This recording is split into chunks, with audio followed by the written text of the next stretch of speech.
열정과 즐거움이 가득한 7월이 되시길 바랍니다. 라디오 서울이 늘 함께합니다.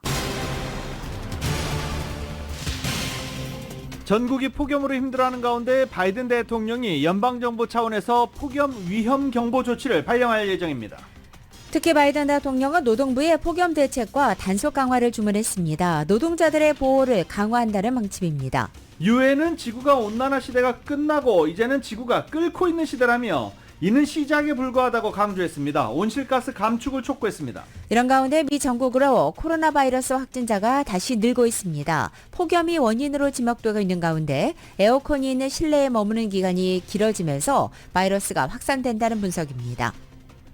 캘리포니아주의 인구 감소세가 이어지고 있는 가운데 고소득층도 대거 이탈하면서 3억 4천만 달러의 캘리포니아주 세수가 줄어든 것으로 집계됐습니다. 텍사스주에서 불법 이민자들 태운 6번째 버스가 LA에 도착했습니다. 이들을 맞은 인권단체는 건강검진과 식사를 제공하고 한 교회로 이동시켰습니다. LA에 거주하는 대졸자들 가운데 취업은 했지만 치솟는 주거 비용으로 경제적인 어려움을 겪는 젊은 층이 크게 늘었습니다. 아예 구직 활동을 타주를 대상으로 하는 대졸자들도 크게 늘었습니다. 헐리우드 파업 여파로 오는 9월 18일에 열릴 예정이던 에미상 시상식이 연기됩니다. 중개사인 팍스가 내년 1월에 연기 개최를 발표할 것으로 알려졌습니다. LA 카운티 내 부동산 공시지가 규모가 지난해 비해 6% 가까이 상승하면서 2조 달러대를 처음으로 넘어섰습니다. 미국 내 체류 기간이나 체류 신분과 상관없이 모든 이민자들에게 포괄적인 건강보험을 제공하자는 혁신적 법안이 연방의회에 상정됐습니다. 상무부는 6월 개인 소비지출 가격지수가 전년 동월보다 3%, 전월보다 0.2% 각각 올랐다고 밝혔습니다. 둔화 흐름을 이어가고 있습니다. 트럼프 전 대통령이 기밀문서 유출 사건과 관련해서 CCTV 영상 삭제 지시를 하는 등 증거인멸을 지시한 혐의로 추가 기소됐습니다. 백열전구가 다음 달부터 퇴출됩니다. 에너지부가 백열전구가 충족할 수 없는 새로운 에너지 효율 규정을 내달 1일부터 전면 시행하면서 사실상 백열전구 소매가 금지될 예정입니다. 진드기로 인해 발생하는 육류 알러지 환자가 급증하고 있습니다. 붉은 고기 등의 알러기 반응을 보이는 미국인만 45만 명에 달하는 것으로 추정됩니다. 14명이 숨진 한국 오송 지하차도 참사는 막을 기회가 수없이 많았던 인재라는 게 국무조정실 조사 결과입니다. 위험을 알리는 신호는 계속 이어졌던 것으로 확인됐습니다. 윤석열 대통령이 새로운 방송통신위원장 후보로 이동관 대외협력 특보를 지명했습니다. 이 후보자는 공정한 미디어 생태계를 복원하겠다고 밝혔습니다.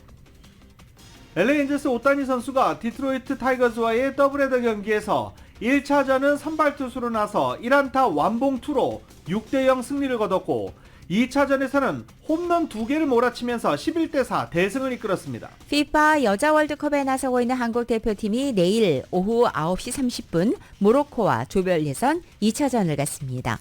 오늘 뉴욕 증시 상승 출발하고 있습니다. 원달러 환율은 1277원으로 마감했습니다. 남가주 오늘도 맑겠고 LA 한인타운 낮 최고기온은 90도로 예상됩니다. 이 시간 주요 뉴스는 하늘 위 호텔 세계 최대 항공기 아시아나항공 A380에서 차별화된 서비스를 만나보세요. 고국까지 편안하고 안전하게 모시는 아시아나항공 제공입니다.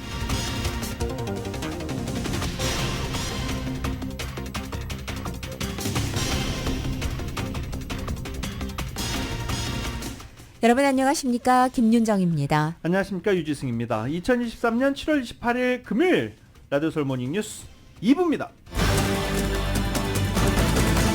이 살인적인 더위 이런 말이 가장 잘 어울렸던 한 주가 아니었나 싶습니다. 다음 주에도 더워요? 네, 다음 주에는 좀 떨어지겠습니다. 점차 예년 기온으로 회복될 전망이 나오고 있으니까요. 이번 주말까지만 조금 더 견디시기 이번 바랍니다. 주말은 덥군요. 네, 그렇습니다. 좀 더위 좀 빨리 갔으면 좋겠는데 다음 주 믿고 한번 기다려 보겠습니다.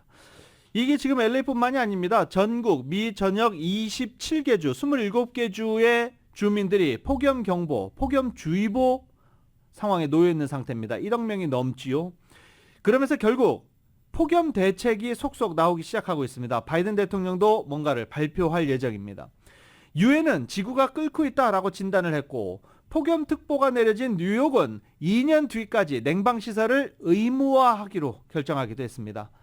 자, 이제 인간이 싸워야 할 것 기후변화 점점 현실로 다가오고 있습니다. Y10입니다. 이번 달이 인류 역사상 가장 뜨거운 달이 될 것이라는 분석이 잇따르자 유엔이 경고합니다. 온난화 시대를 지나 지구가 끓고 있는 시대라면서 이는 시작에 불과하다고 강조했습니다. 그러면서 세계 온실가스 대부분을 내뿜는 주요 나라의 행동을 촉구했습니다. The era of global warming has ended, the era of global boiling has arrived.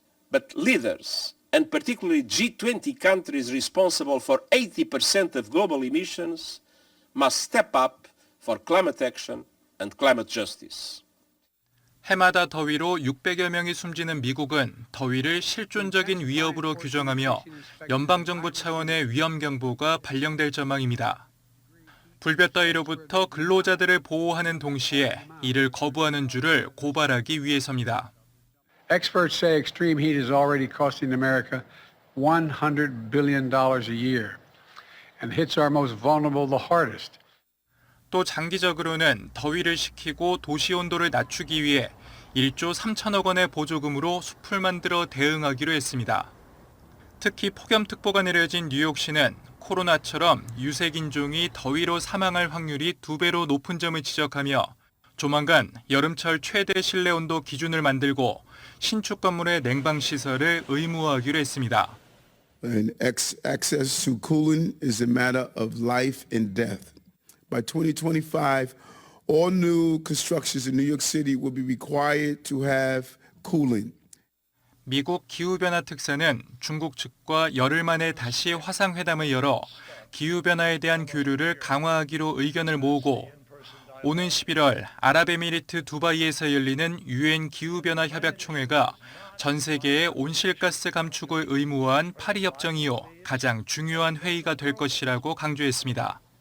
YTN 조용성입니다. 이런 가운데 미국에서 코로나가 다시 고개를 들고 있습니다. 폭염이 재확산의 원인 중 하나로 지목됐고 미국 질병통제예방센터에 따르면 지난주 9일부터 15일까지 코로나 입원 건수와 응급실 방문 건수가 전주 대비 각각 10.3%와 7% 증가했다고 발표됐습니다. 또 코로나 양성 판정 비율도 역시 5.8%에서 6.3%로 소폭 상승한 것입니다. 월스트리트저널은 이처럼 최근 미국에서 코로나 감염 환자가 늘고 있는 배경 가운데 하나가 올여름 전 세계를 공포 속에 몰아넣고 있는 폭염이라고 들었습니다. 사람들이 더위를 피해서 에어컨을 찾아 들어가면서 상대적으로 감염에 취약한 실내에 머무는 시간이 그만큼 길어졌기 때문이라는 것입니다. 코로나 바이러스가 시스템 에어컨을 통해 이리저리 옮겨다녀서 사람들 사이로 퍼질 수 있다는 설명입니다. 또 월스트리트저널은 여름 휴가철을 맞아서 해외여행이 늘고 바이러스가 전 세계적으로 확산하는 결과로 이어졌을 가능성도 제기하고 있습니다. 하지만 다행인 점은 코로나 감염 비율이 아직은 작년 대비 상당히 낮은 수준을 기록하고 있고 전문가들에 따르면 최근 코로나는 이전과 비교할 때 치명률이 낮은 편이며 새로운 코로나 변이도 아직 확인되지 않고 있다는 점입니다. 오늘 세계 감염의 날입니다. 매년 전 세계에서 B형 및 C형 감염으로 110만 명이 사망하고 110만 명이 새로 감염에 감염된다고 세계보건기구 WHO가 밝혔습니다. WHO는 간염은 간 손상과 암을 유발하며 A부터 E형 간염 가운데 B형과 C형 간염이 대부분 질병과 사망을 일으킨다라고 설명했습니다. 간염 보균자가 제대로 진단받지 못하고 치료 시기를 놓치는 문제가 감염 및 사망자가 양산되는 원인이라고 지적하고 미리 진단받을 것을 권고했습니다. 대학 졸업 후 일자리를 가지면서 홀로 서기를 하는 LA 한인 젊은이들 가운데 상당수가 주거 비용 때문에 아파트 렌트를 하면서도 홈 룸메이트를 구하는 경우가 늘어나고 있다고 합니다. 이은 기자가 전해드립니다. 남가주의 주택 가격이 올라 첫 주택 바이어들의 집장만이 만만치 않은 가운데 렌트비를 내며 아파트에 새 들어 사는 한인 젊은 층들도 렌트비 부담으로 어렵기는 매한가지입니다. 대학을 갓 졸업하고 직장을 잡은 LA의 젊은 한인 직장인들의 경우 세이빙이 없다 보니 아파트를 렌트하면서도 혼자 살 수 있는 싱글룸 렌트비를 혼자 부담하기 어려워 룸메이트를 찾는 경우가 부쩍 늘었습니다. 최근 대학을 졸업한 한인 여성 강 씨는 지난 5월부터 첫 직장을 잡았지만 직장 초급으로 LA의 생활비를 충당하기가 어렵다 보니 아직까지 룸메이트와 함께 아파트를 쉐어하고 있습니다. 아파트 싱글룸을 렌트할 경우 룸메이트와 렌트비를 쉐어할 때보다 2배나 더 비싸기 때문입니다. 강 씨는 직장을 잡는 대로 아파트 스튜디오를 구할 예정이었으나 비싼 렌트비를 혼자 감당하기가 어려워 대학 친구들과 룸메이트를 하기로 결정했으며 앞으로 3년 동안 세이브한 후에 독립을 결정할 계획입니다. 동거하는 룸메이트 중에서는 아직도 대학생 신분인 경우도 있어 직장에 다니는 자신의 생활 패턴과는 많이 달라 함께 사는 데에는 어려움은 있을 것으로 생각되지만 지금은 혼자 살기가 경제적으로 도저히 불가능하다는 판단입니다. 또 다른 직장인인 한인 남성 유 씨는 직장 생활을 한 지 2년이 지났지만 아직도 룸메이트와 함께 살고 있습니다. LA 생활비가 워낙 비싼 탓에 지금은 혼자 독립해서 아파트 싱글룸으로 들어가는 것은 마음에서 접은 지 이미 오래됐다고 밝혔습니다. 룸메이트와 함께 살게 되면 $2,000에 달하는 렌트비를 나눠내 생활비를 절감하는 데다 간혹 그로서리에 들어가는 비용도 줄일 수 있다 보니 혼자서 살 경우 들어가는 비용을 도저히 감당할 수 없다는 생각입니다. 오랫동안 한인들의 렌트비 지원을 도와준 비영리 단체 한인타운 청소년회관 KYCC 측은 렌트비 납부에 어려움을 겪는 것은 비단 시니어층뿐만 아니고 젊은 층도 많다고 전했습니다. 스티브 강 KYCC 대외협력 디렉터입니다. 여러 가지 이제 비용이나 아니면 잡이나 취업 상태는 여러 가지 그런 파이낸셜 시츄에이션이 안 좋게 코로나로 인해서 변해서 좀 렌트 지원금을 받으시는 케이스가 있고요. 케네스주 모어랜드 프로퍼티스의 대표는 이 같은 현상은 부동산 경기가 안정되면서 개선될 것으로 내다봤습니다. 앞으로 그 집 가격이 좀 조정이 되고 특히 이 살 수 있게 그 이자가 좀 좋은 쪽으로 내려가면은 당연히 지금 현상보다는 좋게 되겠죠. 라디오 설 뉴스 이은입니다. LA시가 세입자들 지원에 나섭니다. 팬데믹으로 첫 18개월 동안 밀린 임대료를 상환해야 하는 데드라인이 8월 1일로 다가옴에 따라 세입자들을 LA시가 적극 지원할 것이다 라고 밝힌 것입니다. 캐런 베스 시장은 공식 성명을 통해 LA시의 가장 큰 현안인 노숙자 문제 해결과 관련해 시민들이 집을 잃지 않도록 예방 조치를 취하는 것만이 유일한 방법이라고 강조하며 세입자 지원에 나설 것임을 밝혔습니다. 8월 1일이 되면 일부 코로나 팬데믹 임대 보호가 만료되는 상황이어서 수많은 LA 시민들이 불안정한 상태에 놓이게 된다는 점을 강조하고 LA시 담당 부서, LA시 의회, 각종 파트너들과 함께 세입자를 지원할 것이라고 캐런 베스 시장은 언급했습니다. 코로나 팬데믹 기간 동안 세입자들에 대한 임대 보호는 2020년 3월부터 2021년 9월 사이 임대료가 구체적인 대상입니다. 이 기간 동안 내지 않은 임대료 8월 1일까지 납부해야 합니다. 시한이 임박한 상황에서 LA시는 세입자들 지원에 나서는데 세입자가 최대 6개월까지 밀린 임대료 지원을 신청할 수 있는 단기 긴급 지원 프로그램에 $1,840만 달러를 투입할 예정입니다. 임대료 미지급으로 인한 퇴거를 방어하고 예방하는 스테이 하우스 LA 프로그램에 LA시는 또 $2,300만 달러를 배정하기로 했습니다. 또 세입자들에 대한 지원과 교육 프로그램에 $550만 달러, 세입자 괴롭힘 보호 프로그램에 $1,120만 달러 각각 책정됐는데 이렇게 돈이 많이 책정된 것은 저희가 알고 있습니다. 어떻게 혜택을 받을 수 있느냐 상당히 많이 궁금들 하시죠. 한인회나 한미연합회 근데 적극적으로 물어보시고 활용하시기 바랍니다. 헐리우드 파업 여파로 오는 9월 18일에 열릴 예정이던 에미상 시상식이 연기됩니다. 소식통에 따르면 에미상 시상식을 중계하는 팍스가 시상식 일정을 내년 1월로 연기해서 발표할 예정이라는 것입니다. 현재 파업을 이어가고 있는 헐리우드 작가 배우 조합이 시상식에 참석하지 않을 것으로 예상되며 이것을 연기하게 됐다고 전한 것입니다. 정확한 개최 일자는 작가 배우 조합과 대형 스튜디오의 임금 인상 단체 교섭 해결 추이에 달릴 것으로 보입니다. 이런 가운데 넷플릭스가 인공지능 관련 제품 관리자를 고액 연봉에 공개 채용해 헐리우드 배우, 작가들이 반발하고 있습니다. 머신 러닝 부분 제품 관리자 구인 공고를 자사 채용 사이트에 게시한 것인데 실무자들이 관련 모듈을 쉽게 개발, 배포하고 개선할 수 있도록 이 머신 러닝 플랫폼은 지원한다라고 넷플릭스는 밝히고 있습니다. 그러면서 자격 요건으로 엔지니어 및 머신러닝 실무자와 긴밀하게 협업할 수 있는 높은 수준의 기술 이해도와 알고리즘 및 제품 개발에 더 큰 비즈니스 맥락을 통합할 수 있는 전략적 사고 능력을 갖춰야 한다라고 설명하고 있습니다. 좀 구인 광고가 어렵죠. 그런데 어려운 만큼 이해하는 사람들 연봉 많이 받습니다. 이 분야 직책의 연봉 범위 최대 90만 달러로 적시되어 있습니다. 이런 범위는 총 보수를 기준으로 하며 넷플릭스 보상 철학과 일치한다라고 적시하기도 했습니다.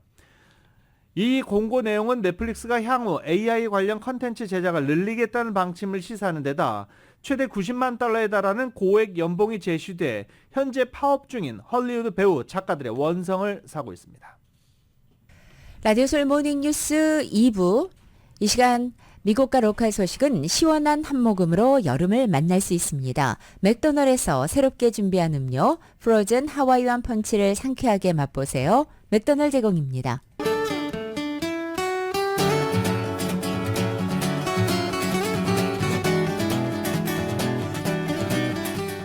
7월 28일 금요일 남가주의 날씨입니다. 조금만 더 견뎌주시기 바랍니다. 남가주에 이어지고 있는 불볕더위 이번 주말까지 이어집니다.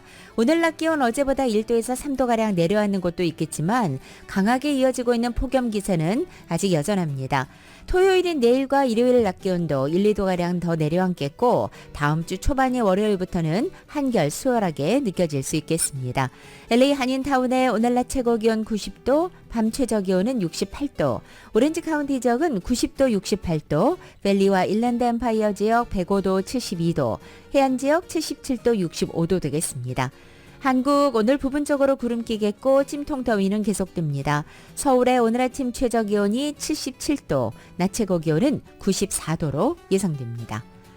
라디오솔 모닝뉴스 2부 이 시간은 1250만 불, 교통사고 최고 보상, 교통사고 전문 천재 변호사 리차드 호프만, 메디케어 시니어를 위한 전문의 허가가 아주 빠른 한인 최고 최대의 서울 메디칼 그룹, 총 20억 달러의 승소, 크고 작은 교통사고와 상해, 브라이언 타필라와 CG러, 고객 한 분 한 분과의 릴레이션십을 생각합니다. 당신의 든든한 금융 파트너 CBB뱅크, 맥도널드에서 새롭게 준비한 치즈 할라피뇨 소세지 맥머핀 위드 에그로 톡 쏘는 맛에 아침을 즐길 수 있습니다.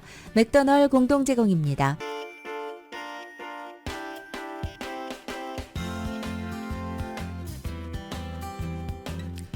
라디오솔 모닝뉴스 2부 이 시각 현재 프리웨이 교통 상황입니다. 101 사우스 방향입니다. 벌먼 에비뉴와 만나는 지점 이중 추돌 사고 있습니다. 역시 101 사우스 방향에서 벤나이스 블루바드와 만나는 지점 중간 라인에는 다소 길쭉한 철제물 2개가 떨어져 있습니다. 118번 이스트 방향입니다. 우들레이 에비뉴와 만나는 지점 단독 차량 사고 있습니다. 405 놀스 방향 산타페 에비뉴와 만나는 지점 이중 추돌 사고 있습니다. 참고하시고 안전운전 하시기 바랍니다.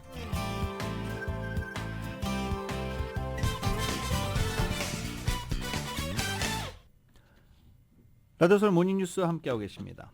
미국 내 체류기간이나 체류 신분과 상관없이 모든 이민자들에게 포괄적인 건강보험을 제공하자는 혁신적인 법안이 연방의회에 상정됐습니다. 합법적으로 체류 중인 이민자 25%와 불법 체류 이민자 46%가 건강보험이 없는 현실 속에서 이 법안 통과 여부에 관심이 집중되고 있습니다. 나네타 바라간 연방 하원의원과 자야팔 연방 하원의원, 커리 부커 연방 상원의원이 합법적인 체류 신분을 획득한 지 얼마 안 되거나 서류 미비 이민자라 할지라도 종합적인 의료보험 혜택을 받을 수 있게 하자는 내용을 담은 2023 이민자 가족을 위한 건강 형평성 및 접근성 법적 보장 법안을 공동 발의한 것입니다. 현재 미국 의료보험 정책은 신규 이민자들에 대한 의료보험 혜택 접근을 제한하고 있습니다. 상당수 이민자들은 합법적인 신분을 취득하고도 5년 정도 기다려야 건강보험, 아동의료보험 프로그램에 등록할 수 있습니다. 서류 미비자들의 경우 이런 프로그램 등록 허용되지 않습니다.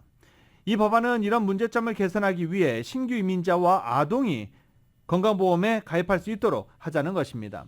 또 65세 이상 시니어 이민자들에 대한 메디케어 자격을 확대하는 내용도 함께 담고 있습니다. LA 카운티가 수돗물에 함유되어 있는 독성 화학물질 과부라 함물 조사에 들어갑니다.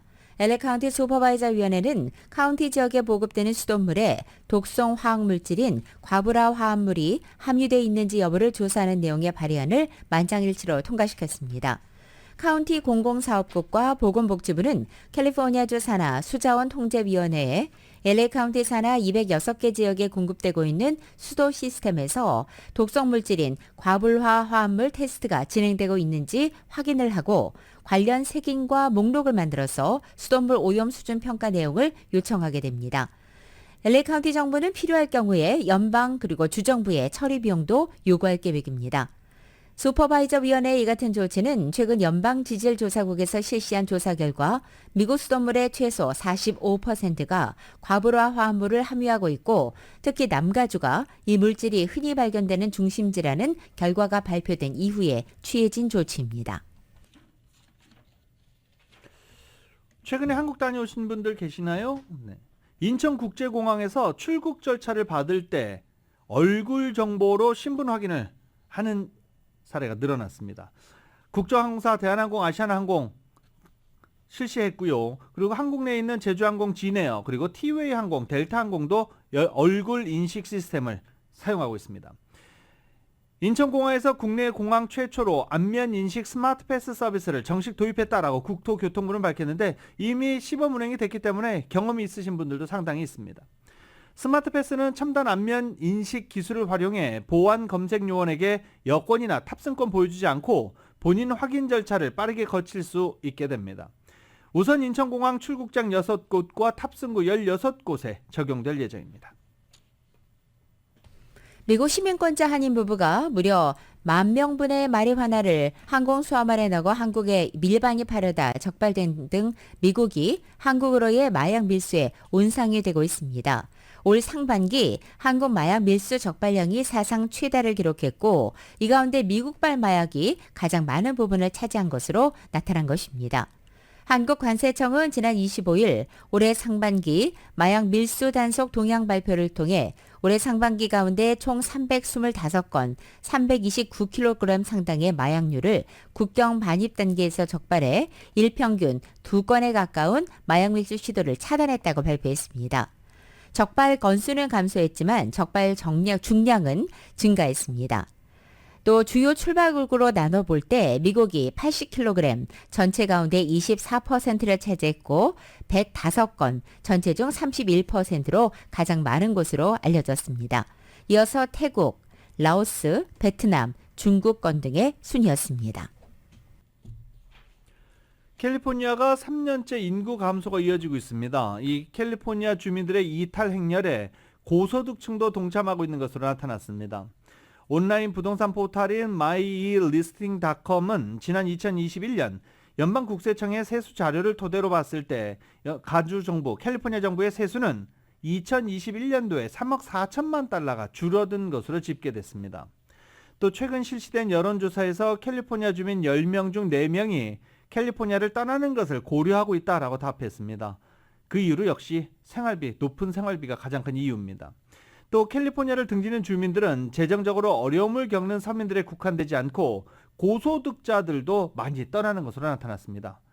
높은 세금 때문이죠. 캘리포니아 주민들은 텍사스와 플로리다, 애리조나로 가장 많이 이주하고 있는 것으로 나타났습니다. 플로리다주의 경우 캘리포니아 등 타지에서 유입해 들어가는 주민들이 늘어나면서 세수가 124억 달러 늘어난 것으로 나타났습니다. 캘리포니아와 함께 소득세가 높은 뉴욕도 최근 주민들이 떠나면서 소득 세수가 줄어든 것으로 나타났습니다.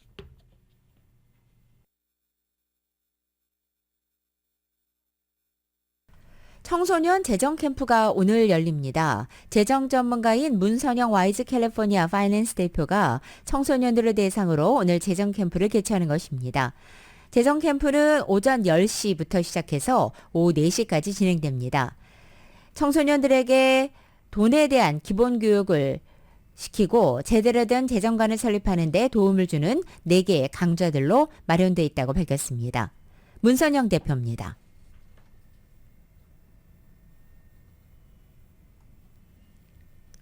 한편 더블트리바이 힐튼 부에나파크 호텔에서 진행되는 이번 재정 캠프는 13살에서 17살 청소년들을 대상으로 개최되고 참가비는 학생과 부모 $70, 여기에 1인이 추가될 때 $30만 추가하면 됩니다.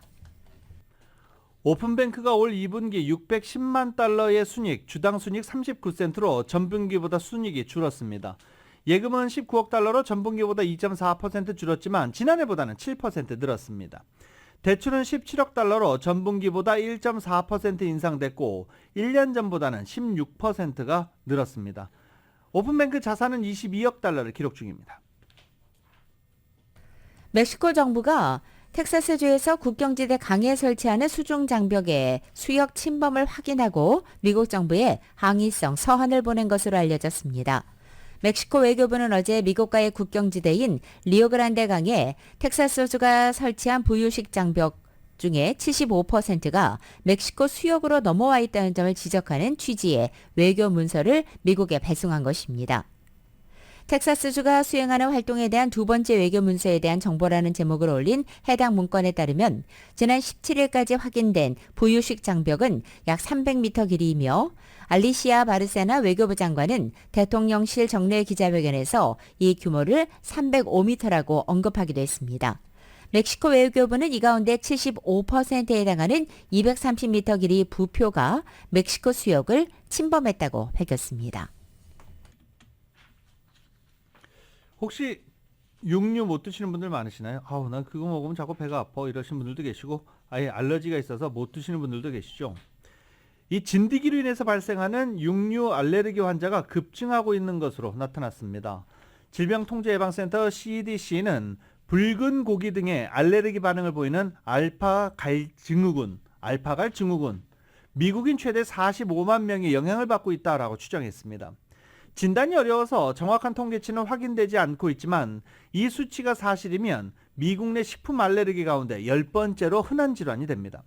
알파갈 증후군이 론스타 진드기라고 불리는 진드기의 타액을 통해서 발생하는 것으로 일단 전문가들은 보고 있습니다. 외관상 흰색 반점을 특징으로 하는 론스타 진드기는 남부 및 동부 지역에서 주로 발견되지만 기후변화 영향으로 서식 범위가 상당히 넓어지고 있습니다. 이 진드기 타액에는 알파갈이라는 당류 생성 효소가 들어있는데 이 성분이 피부를 통해 인체에 침투하면서 문제가 발생하는 겁니다. 진드기에게 물린 인체가 면역 반응을 일으키면서 알파갈이 경계하고 되고 이 물질이 함유된 육류 또는 동물성 식품을 섭취할 때 알레르기 반응이 나타나게 되는 것입니다. 돼지고기, 소고기, 양고기, 우유를 비롯해 일부 의약품과 화장품 등에서도 알레르기 증상을 호소할 수 있습니다. 대표적인 증상으로는 위경련, 설사, 두드러기, 호흡곤란 등이 있으며 치명적인 아나필락시스로 이어질 수도 있습니다. 이 특성 물질에 대한 과민 알레르기 반응입니다. 질병통제예방센터는 지난 10년간 미국에서 알파갈 증후군 의심 사례 11만 건이 확인됐고 매년 진단 사례 15,000명씩 늘어나고 있다라고 밝히기도 했습니다. 실제 육류는 소화가 오래 걸리기 때문에 증상이 있어도 알파갈 증후군에 연결짓기가 상당히 어렵다는 문제점을 갖고 있기도 합니다. 연방대법원의 소수인정 우대 입학 위헌 결정 이후 하버드 대학의 동문 자녀 입학 우대 정책인 즉 레거시 입학이 논란의 대상이 되자 대학 기금에 미칠 영향에도 관심이 쏠리고 있습니다.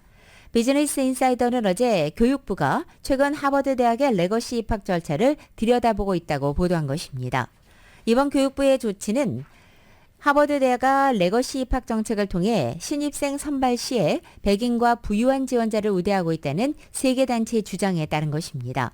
앞서 비영리 단체는 하버드대의 레거시 입학 제도가 민권법 위반이라고 연방정부에 문제를 제기하기도 했습니다. 이 단체는 동문이나 기부자 자녀에게 혜택을 주는 이 레거시 입학 제도가 흑인이나 히스패닉, 아시아계 지원자들에게 불리하기 때문에 사실상 민권법 위반이라는 논리를 펴고 있습니다. 레거시 입학 문제는 소수인종 대입 우대에 비해서 더 차별적이라는 이유에서 연방대법원의 소수인종 대입 우대 정책 결정 이후 더욱더 여론의 주목을 받고 있는 사안입니다. 라디오 서울 모닝뉴스 함께하고 계십니다.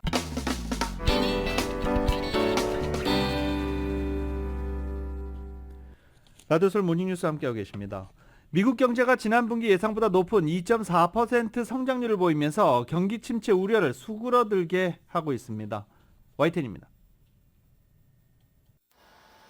미 상무부는 2분기 국내 총생산 GDP 증가율이 연율 2.4%로 집계됐다고 밝혔습니다. 지난 1분기는 물론 전문가들의 2분기 전망치 2.0%를 모두 상회한 결과입니다. 예상 이상의 성장률을 견인한 것은 기업들의 투자와 연방정부와 지방정부의 지출 증가입니다. 미국 경제활동의 3분의 2 이상을 차지한 소비 지출은 1.6% 증가한 것으로 집계됐습니다. 인플레이션 둔화세가 가팔라진 것도 소비 지출을 뒷받침한 것으로 보입니다. 1분기에 이어 2분기에도 견조한 성장을 이어간 것으로 나타나면서 조만간 경기 침체에 직면할 것이라던 전문가들의 시각도 바뀌고 있습니다.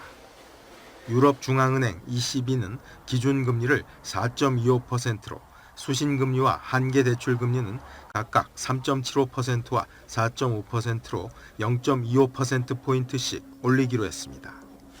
ECB는 지난해 7월 11년 만에 처음으로 0.5%포인트 인상을 감행한 이후 9회 연속 금리를 올렸습니다.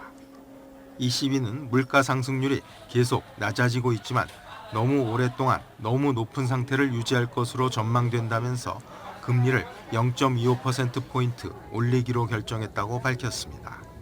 금리 인하에는 선을 그었지만 인상 속도가 늦춰질 가능성을 시사했습니다. What I can assure you of is that we are not going to cut. That is a definite no. But on the other side, could be a hike, could be a pause. 라가르드 총재는 금리 인상 휴지기를 갖는다면 반드시 장기간이지는 않을 것이라고 말했습니다. YTN 김진호입니다. 이런 가운데 연준이 주로 참고하는 물가지표 오름세도 뚜렷한 둔화 흐름을 나타냈습니다. 연방상무부는 6월 소비 지출 PC 가격 지수가 전년 동월보다 3.0%, 전월보다 0.2% 각각 올랐다고 오늘 아침 발표한 것입니다. 전년 동월 대비 상승률은 지난 5월 3.8%보다 축소된 것은 물론이고 지난 2021년 3월 이후 가장 낮은 것이라고 CNBC 방송이 전했습니다. 서비스 물가는 여전히 4.9%의 높은 상승률을 보였지만 상품 물가가 1년 전보다 0.6% 떨어져 하락 전환한 것이 전체 물가 둔화에 기여했다는 평가입니다. 오늘 발표는 미국 노동부가 앞서 발표한 6월 소비자 물가 지수 CPI가 전년 동월보다 3% 올라 2021년 3월 이후 최소폭 상승한 데 이어서 인플레이션 둔화세를 재확인한 결과로 풀이되고 있습니다. 미국 경제가 경기 침체 우려를 비웃듯 경기 확장세를 이어가는 가운데 상무부가 올 2분기 기대 이상의 성장 보고서를 내놓으면서 시장의 낙관론이 더욱 확산되고 있습니다. 덩달아 일부에서는 꾸준한 성장세와 함께 완화한 인플레이션으로 인해 미국 경제 확장세가 이어질 가능성이 커진 것으로 보고 있습니다.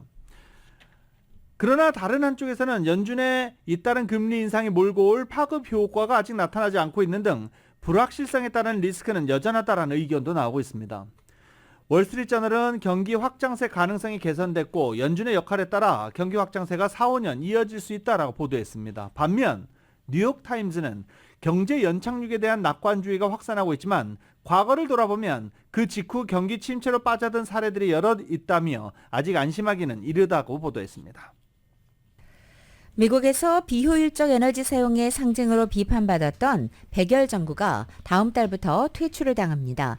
토마스 에디슨의 위대한 발명품인 이 백열 전구가 수명을 연장하기 위한 공화당의 수년간에 걸친 노력에도 불구하고 140여 년 만에 미국에서 공식적으로 사라지게 된 것입니다.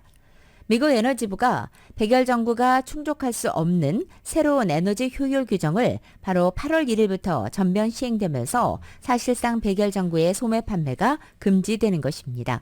대신 소비자들은 LED 전구 같은 고효율 조명기기를 선택해야 합니다. 가정용 백열 전구의 조용한 퇴장은 시장의 변화를 이끌고 있는 미국 정부 규제의 힘을 보여주고 있다고 폴리티코는 분석했습니다. 지문 등 생체 정보를 등록한 주인만 사용할 수 있는 스마트 건이 올해 말에 출시될 것이라고 월스트리트저널이 보도했습니다. 총기 사고 관련 소식 전해드릴 때 저희 애청자분 한 분께서 그러셨죠. 지문을 인식하거나 얼굴을 인식해서 주인만 총을 쏠 수 있는 총이 왜 안 나오느냐 라고 얘기하셨는데 얘기를 들은 것 같습니다. 올해 말에 나온다고 합니다. 이 스타트업 바이오파이어가 개발한 9mm 구경 스마트건이 12월에 출시될 예정입니다. 이 총의 그립 부분에 지문 인식기가 달려있고 뒷면에는 안면 인식 카메라가 탑재되어 있습니다. 소유주는 지문과 얼굴 정보를 등록한 뒤 총을 사용할 때마다 이 인증을 통과해야 합니다. 주인 외에 다른 사람이 총을 쏘는 것은 불가능합니다. 이 때문에 전국에서 스마트건 보급으로 우발적 총격 사건과 총기 도난 등 문제를 줄일 수 있을 것이라는 관측이 제기되고 있습니다. 특히 미성년자가 부모 총기를 실수로 발사하고 총기를 학교에 가져가 난사하거나 총기를 자살에 사용하는 것을 막는 데 도움이 될 것으로 기대되고 있습니다. 총기 폭력 관련자 연구자들은 우발적 총격 사건의 37%를 스마트건 등 기술로 예방할 수 있다라고 앞서서도 계속 분석한 바 있습니다. 미국 내 총기 권리단체 등은 자기 방어에 방해가 된다는 이유로 스마트건에 부정적이다라고 월스트리트저널은 덧붙여 보도하기도 했습니다. 한국전쟁 정전협정 70주년을 맞아서 연방의회에서 기념식이 열렸습니다. 북한과 중국, 러시아의 밀착이 강화되는 모습을 보면서 한국전쟁을 기억하고 또 한국전쟁에서 교훈을 얻어야 한다는 목소리도 높아지고 있습니다. KBS의 보도입니다.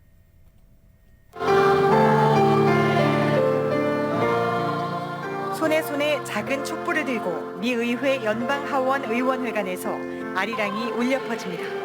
한국전쟁을 기억하기 위해 미 의회와 정부 한국계 인사들과 한국계 풀뿌리 유권단체가 마련한 자리입니다. Now the question is, what are we going to do about it?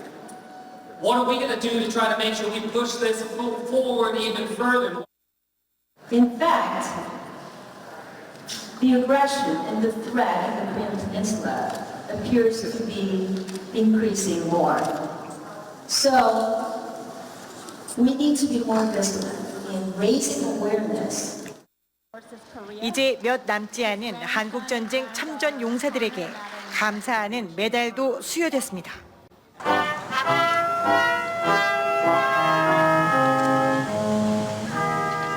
한국전쟁 추모 공원에선 폭염으로 무더운 날씨에도 참전 용사들과 유가족 등 300여 명이 모여 전사자들의 희생을 기렸습니다.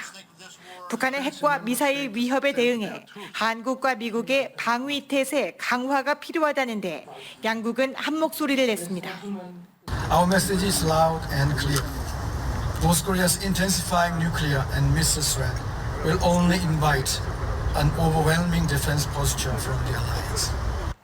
북한의 핵 사용을 억제하는 데 실패하면 또 다른 전쟁을 불러올 수밖에 없다는 경고도 뒤따랐습니다.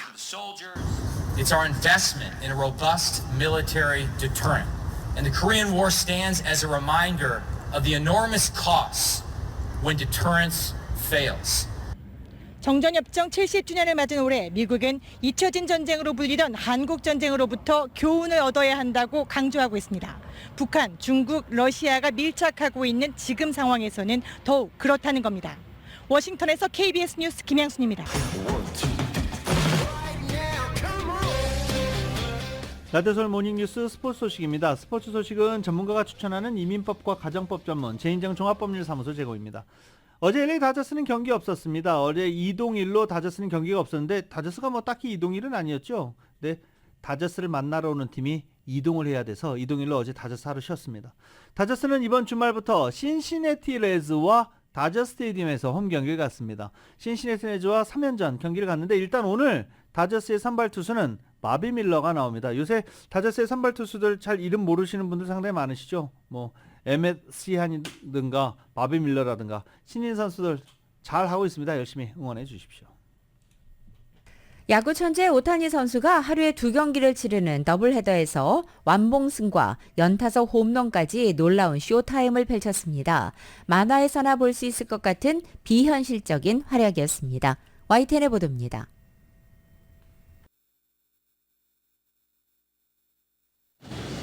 디트로이트와의 더블헤더 1차전에 선발 투수로 나선 오타니. 9이닝 동안 안타 단 1개, 무실점 완벽투를 보여줬습니다. 최고 구속은 무려 160km. 일본 이오넨 파이터스 시절 7번 완봉승을 거뒀지만 메이저리그 진출 이후엔 이번이 첫 완봉승입니다. This would be the first complete game shutout, and there it is. Shohei Ohtani goes all 9. 45분 쉬고 곧바로 이어진 더블헤더 2차전.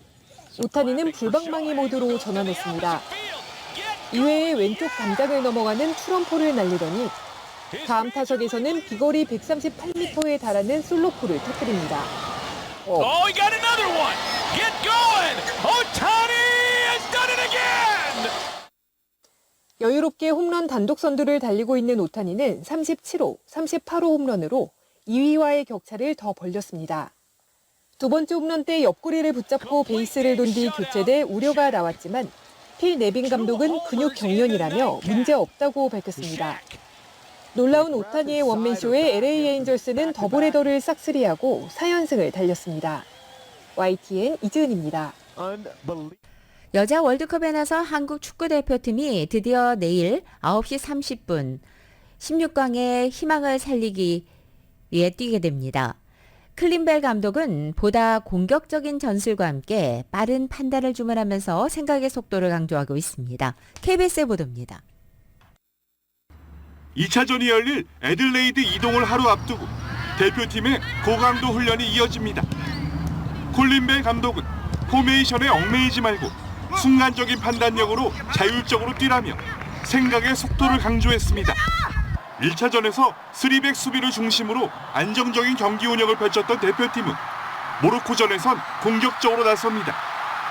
독일전에서 드러난 모로코의 약점인 세트피스 상황에서 높이를 활용해야 하고 침투 패스 한 방에 뚫리는 수비 뒷공간을 노린 빠른 침투가 위협적일 수 있습니다. 느린 발 때문에 약점으로 지적되고 있기 때문에 뒷공간을 좀 철저하게 노려서 우리 선수들의 특기인 이 빠른 발을 적절하게 이용하면 많은 찬스를 만들고 또 득점까지 연결시킬 수 있다고 생각합니다. 피파 랭킹 72위로 본선 무대를 처음 밟은 모로코는 최근 6경기 무득점에 2무 4패에 그쳐 선수비 후 역습 전술로 나설 것으로 보입니다. faut rester concentré, il faut rester focus sur la compétition. Mais voilà, faut qu'on prépare ce deuxième match contre la Corée. 남아프리카 공화국이 먼저 2골을 터뜨린 뒤 유쾌한 세리머니를 펼쳐 본선 첫 승을 거두는가 싶습니다. 하지만 아르헨티나가 브라운의 환상적인 중거리 슛 등으로 반격에 나서 결국 2대2 무승부를 일궈냈습니다. 잉글랜드의 제임스도 멋진 결승골로 덴마크를 돌려세우며 팀의 2연승을 이끌었습니다. KBS 뉴스 박선우입니다.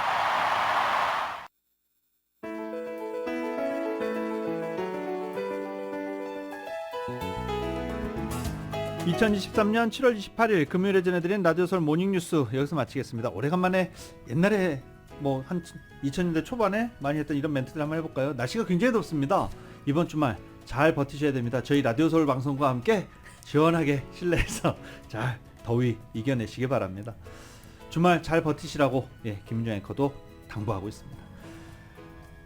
금요일 라디오설 모닝뉴스 여기서 마치겠습니다. 지금까지 진행의 유지승, 김윤정이었습니다. 모닝뉴스 2부 이 시간은 1250만 불 교통사고 최고 보상, 교통사고 전문 천재 변호사 리차드 호프만, 메디케어 시니어를 위한 전문의 허가가 아주 빠른 한인 최고 최대의 서울 메디칼 그룹, 총 20억 달러의 승소, 크고 작은 교통사고와 상해, 브라이언 타필라와 시질러, 고객 한 분 한 분과의 릴레이션십을 생각합니다. 당신의 든든한 금융 파트너 CBB뱅크, 맥도널드에서 새롭게 준비한 치즈 할라피뇨 소세지 맥머핀 리드 에그로 톡 쏘는 맛에 아침을 즐길 수 있습니다.